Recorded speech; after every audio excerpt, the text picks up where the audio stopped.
এই যে দেখুন বরাক নদীর জল এখনও এত বেশি।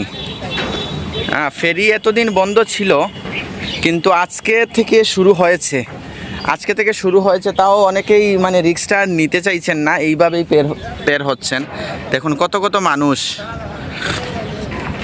কাকু কেমন কষ্ট করিয়া ফাইরই রায় একটু একটু খোঁজ আমরা দর্শকরা কতটুকু আর ওই যে বাচ্চাটারে যে নিয়া কতটুক রিক্স যদি কিছু এরপরে দেখো কতটুক জল মানুষের অবস্থার মানে সীমা নাই, দুর্দশার।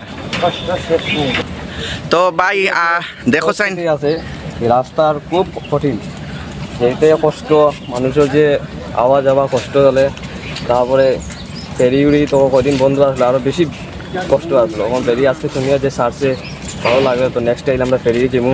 হ্যাঁ, আর এদিকে যত যা জল দেখে মানে মোটামুটি একটু কমেছে। যাই হোক, ধন্যবাদ।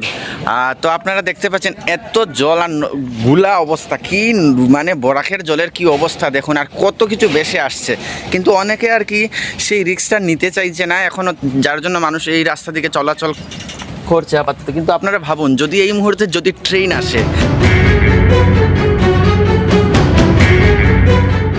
যাই হোক, এই ইনফরমেশনটা আপনাদের দেওয়ার চেষ্টা করলাম।